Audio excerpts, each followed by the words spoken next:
আসসালামু আলাইকুম ওরহমতুল্লাহি ওয়া বারাকাতুহু। সুপ্রিয় দর্শক শ্রোতা, আজ আমি আলোচনা করব হুব্বুন নবী তথা রাসূল করিম সাল্লাল্লাহু আলাইহি ওয়াসাল্লামের প্রতি মহব্বত ও ভালোবাসা সম্পর্কে।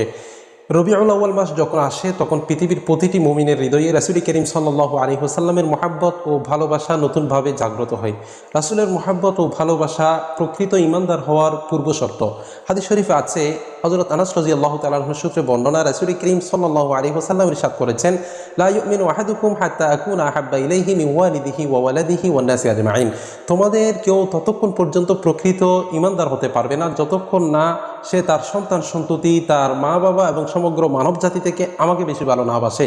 অর্থাৎ রাসূল করিম সাল্লাল্লাহু আলাইহি সাল্লামের ভালোবাসা সবচেয়ে বেশি হলে তখন সে প্রকৃত ঈমানদার হতে পারবে। এক কবি বলেন, মোহাম্মদ কি মোহাব্বত দীন হক কি শর্ত আউ্वल है, इसी में हूँ अगर खामी तो ईमाना मुकम्मल है। শরীয়ী দৃষ্টিকোণ থেকে তো রাসূল করিম সাল্লাল্লাহু আলাইহি ওয়াসাল্লামকে ভালোবাসতেই হবে, সাথে সাথে মানবীয় দৃষ্টিকোণ থেকেও রাসূল করিম সাল্লাল্লাহু আলাইহি ওয়াসাল্লাম সবচেয়ে বেশি ভালোবাসা পাওয়ার হকদার। যে চারটি কারণে একজন মানুষ আরেকজন মানুষকে ভালোবাসে, সেই চারটি কারণের সবগুলোই রাসূল করিম সাল্লাল্লাহু আলাইহি ওয়াসাল্লামের মাঝে পূর্ণরূপে বিদ্যমান ছিল। একজন মানুষ আরেকজন মানুষকে এক নম্বরে যে কারণে ভালোবাসে সেটি হচ্ছে সৌন্দর্যের কারণে। আর রাসূল করিম সাল্লাল্লাহু আলাইহি ওয়াসাল্লাম ছিলেন পৃথিবীর ইতিহাসের সবচেয়ে সুন্দর মহামানব। আল্লাহ পাক রব্বুল আলামিন রাসূল করিম সাল্লাল্লাহু আলাইহি সাল্লামকে আজমালুন নাস হিসেবে সৃষ্টি করেছেন। হযরত আয়েশা সিদ্দিকা রাদিয়াল্লাহু তাআলা আনহা রাসূল করিম সাল্লাল্লাহু আলাইহি সাল্লামকে সূর্যের সাথে তুলনা করেছেন।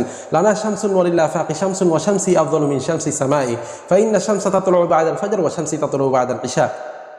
শায়রি রাসূল হযরত হাসান বিন সাবিত রাদিয়াল্লাহু তাআলা আনহু বলেন, আমার চোখজোড়া দিয়ে আমি রাসূল করিম সাল্লাল্লাহু আলাইহি সাল্লামের চেয়ে সুন্দর আর কোনো মানুষ কখনো দেখিনি।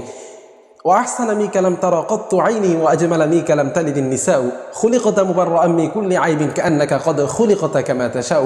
অতএব সৌন্দর্যের কারণে যদি কাউকে ভালোবাসতে হয় তাহলে রাসূল করিম সাল্লাল্লাহু আলাইহি সাল্লামকে সর্বপ্রথম ভালোবাসতে হবে। নাম্বার 2, যেই কারণে একজন মানুষ আরেকজন মানুষকে ভালোবাসে সেটি হচ্ছে যোগ্যতার কারণে, গুণাগুণের কারণে। আর রাসূল করিম সাল্লাল্লাহু আলাইহি সাল্লামকে আল্লাহ পাক রব্বুল আলামিন সর্বগুণে গুণান্বিত হিসেবে বানিয়েছেন।